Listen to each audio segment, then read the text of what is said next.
खबरों में आगे बढ़ते हैं। बीजेपी प्रदेश प्रवक्ता गुरविंद्र सिंह चंडोक ने टनकपुर के सिंचाई विभाग गेस्ट हाउस में प्रेस कॉन्फ्रेंस की है। इस दौरान उन्होंने कहा कि मुख्यमंत्री पुष्कर सिंह धामी के नेतृत्व में बीजेपी 2027 विधानसभा चुनाव में एक बार फिर से सत्ता में वापसी करेगी और पार्टी का कमल खिलेगा। साथ ही आपको बता दें, आगामी चुनाव को लेकर पार्टी की तैयारियां और जनहित के कार्यक्रमों की भी जानकारी दी।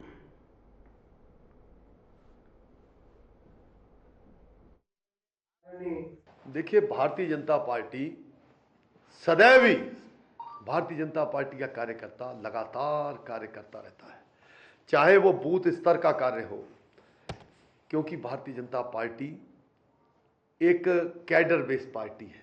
और आप लगातार देख रहे होंगे, अभी हमारा रजत जयंती जो स्थापना दिवस के लगातार कार्यक्रम चल रहे थे। अभी उससे पहले 150 हमारी सरदार पटेल की 150वीं जयंती, ये वो सरदार पटेल की बात कर रहा हूं जिनको लौह पुरुष के नाम से भी जानते हैं, और उसके कार्यक्रम लगातार चल रहे हैं। भारतीय जनता पार्टी का कार्यकर्ता सतत कार्य कर रहा है। और ये 27 ये आपने विषय रखा, भारतीय जनता पार्टी का कार्यकर्ता प्रतिदिन 27 के लिए संघर्ष करता है और प्रतिदिन कार्यक्रमों की रूपरेखाओं को बनाता है, क्योंकि नीचे बूथ से लेके, यहाँ पर शक्ति केंद्र से लेके, मंडल से लेके, उसके बाद जिले से लेके प्रदेश तक की कार्यशालाएं लगातार आयोजित हो रही हैं। प्रत्येक कार्यकर्ता अपना 100% इसमें दे रहा है और 27 का सफर 100% भारतीय जनता पार्टी का कमल निश्चित ही इस उत्तराखंड में पुनः यहां पर लहराने जा रहा है। ये मैं आपको आश्वस्त कर देना चाहता हूं। बीजेपी प्रदेश प्रवक्ता गुरविंदर सिंह चंडोक ने टनकपुर के सिंचाई विभाग गेस्ट हाउस में प्रेस कॉन्फ्रेंस की। इस दौरान उन्होंने कहा कि मुख्यमंत्री पुष्कर सिंह धामी के नेतृत्व में बीजेपी 2027 विधानसभा चुनाव में एक बार फिर से सत्ता में वापस करेगी और पार्टी का कमल खिलेगा। साथ ही आगामी चुनाव को लेकर पार्टी की तैयारियां और जनहित के कार्यक्रमों का भी उन्होंने जानकारी ली। उठा रहा है तो वो विषय है, लेकिन अगर किसी का पर्सनल कॉल्स तो कई बार मन की बात का जो कार्यक्रम है, क्योंकि मेरे पास 5 प्रदेश भी हैं, उसकी एक राष्ट्रीय हमारी एक कोर कमेटी है और उस कमेटी की मैं सदस्य भी हूँ। तो मन की बात एक कार्यक्रम ऐसा है जिसको सुनने के लिए लोग हमेशा उत्साहित रहते हैं और उनको लगता है कि इस बार मोदी जी क्या नया कहने वाले हैं, इस बार कौन से हमारे प्रदेश के किस गांव के बारे में, किस शहर के बारे में, कौन सा ऐसा समूह है, स्वयं सहायता समूह हो चाहे कोई एनजीओ हो, जो अच्छा काम कर रहे हैं देश भर में, तो किसका नाम इस बार वो वहाँ लेने वाले हैं। तो सबको इस बात की उत्सुकता रहती है। और इस बार भी हमारा 127वां मन की बात 30 तारीख को आखिरी संडे जिस प्रकार से होता है हर महीने के, वो होगा और उसकी पूरी तैयारी यहाँ पर उत्तराखंड में भी हुई है। हर बूथ पर हम कैसे मन की बात को सुन सकते हैं, उसके लिए कार्य योजना पहले से बन जाती है, पहले से तैयारी हो जाती है उसकी। तो सभी बूथ के जो अध्यक्ष हैं, मंडल के अध्यक्ष हैं और हमारे बाकी पार्टी के पदाधिकारी हैं और जो प्रदेश के हैं, जिले के हैं, हमारे चुने हुए प्रतिनिधि हैं, एमएलएज हैं, मंत्री हैं, सभी लोग उस दिन मन की बात ज़रूर सुनते हैं।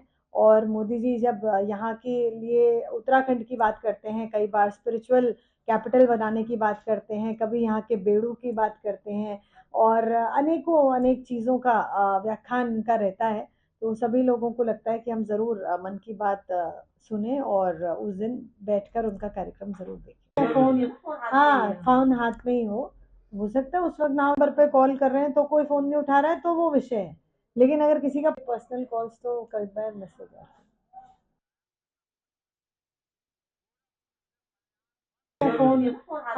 फोन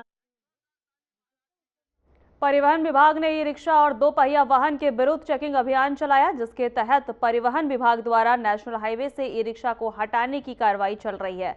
तो वहीं आपको बता दें, दूसरी ओर 2 पहिया वाहन पर बिना हेलमेट चलाने वालों पर भी चालान की कार्रवाई की गई।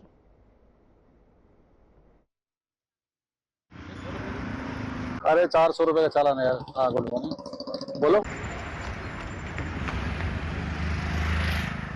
हमारे भाई सोनू किस तरह की कार्रवाई की गई है? हम लोग यहाँ पे जो है कि हमारे आरटीओ साहब है ना, उनके उनके जो है कि दिशा निर्देश में हम लोग यहाँ पे चेकिंग कर रहे हैं, अभियान चला रखे हमने यहाँ पे। और जो है कि ये जो ई रिक्शा है और ये मोटरसाइकिल है, स्कूटी है, ये जो है कि हेलमेट हो गया और जो है कि जो ई रिक्शा है ना, ये ई रिक्शाओं को जो है कि यहाँ एनएच से हटाने की जो है कार्रवाई चल रही है। हमारे भाई सोनू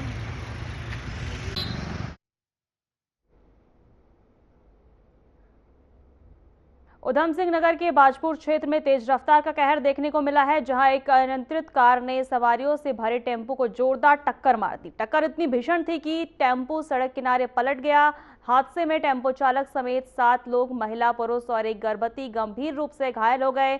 घटना नैनीताल स्टेट हाईवे पर ग्राम नमूना के पास की है, जहां बरहैनी से बाजपुर जा रहे टेम्पो के पीछे से कार ने टक्कर मारी। हादसे के बाद मौके पर हड़कंप मच गया। स्थानीय लोग तुरंत पहुंचे और घायलों को बाहर निकालकर अस्पताल पहुंचाया। सरकारी अस्पताल में भर्ती 5 घायलों को प्राथमिक उपचार के बाद हायर सेंटर रेफर कर दिया गया है, जबकि 2 अन्य घायल निजी अस्पताल में उपचाराधीन हैं। हादसे में टेम्पो की बुरी तरह क्षतिग्रस्त होने की जानकारी है।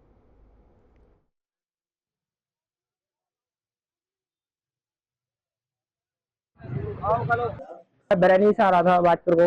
तो पीछे से कार वाला आया, कुंदे आगे से कट मारा एकदम से सीधे, गाड़ी मार दी मेरे। कहाँ पर हुई घटना? ये नमूने के पास हुई थी। कितनी सवारियां थी इसमें? करीब 6 लोग थे। कितने बजे का वाक्य रहा हो? ये बाकी है, अभी टाइम कितना हो रहा है, करीब 12 बजे के करीब में हुआ था। कार वाला हाँ हुई है। पुलिस को सूचना बाजपुर में दी थी, वो बोल रहे थे बरैनी वाले आएंगे। सरदार लोग पक्ष ले रहे थे।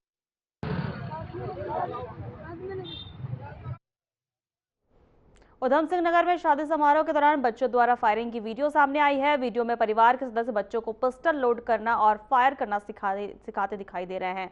वहीं आपको बता दें, शादी समारोह में हथियारों के खुले समर्थन पर पुलिस द्वारा अभी तक कोई कार्रवाई नहीं की गई है।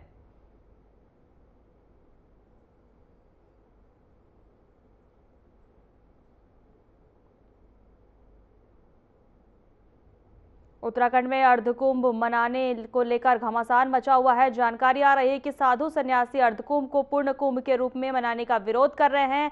इसी मुद्दे को लेकर अब सियासी घमासान अपने चरम पर है। बीजेपी प्रदेश अध्यक्ष महेंद्र भट्ट ने कहा कि कुंभ का नाम कुंभ ही होता है और 6 वर्ष में होने वाले को भी कुंभ ही कहते हैं, वही अर्धकुंभ नहीं, और 12 वर्ष में जो होता है उसे भी कुंभ ही कहते हैं। नाम के शब्दावली में नहीं पड़ना चाहिए। कुंभ की व्यवस्था कोई अर्ध के दृष्टिकोण से नहीं बनती है।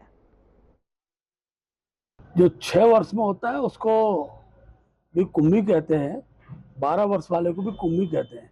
इसलिए नाम की शब्दावली में पड़ना नहीं चाहिए। कुंभ की व्यवस्था कोई अर्ध के दृष्टिकोण से नहीं बनती है। कुंभ की व्यवस्था बनेगी तो उसी आधार पर बनेगी जिस आधार पर कुंभ का आयोजन 12 वर्ष में होता है।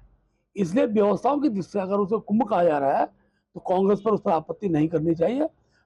ये जो कुंभ होगा ये भी कुंभ की भाव के साथ ही वहाँ स्नान होंगे, शाही स्नान होंगे, बड़ी संख्या में, करोड़ों की, मैं करोड़ शब्द कह रहा हूँ, पिछली बार करोड़ की संख्या का पारा हुआ है।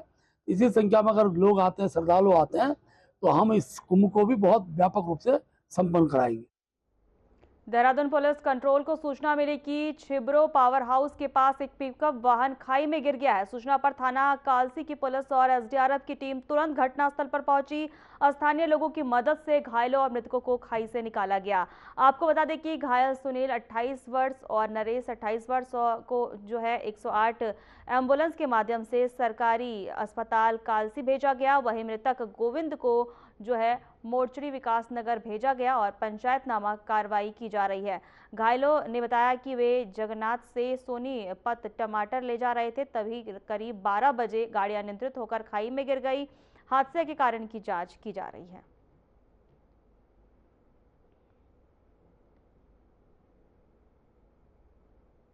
एसएसपी देहरादून के निर्देश पर चलाए जा रहे सघन चेकिंग अभियान का बड़ा असर दिखा है। विकासनगर क्षेत्र में कार में हुई टप्पेबाजी की घटना का पुलिस ने खुलासा करते हुए चोरी की गई पिस्टल और जिंदा कारतूस के साथ 2 अभियुक्तों को गिरफ्तार किया है।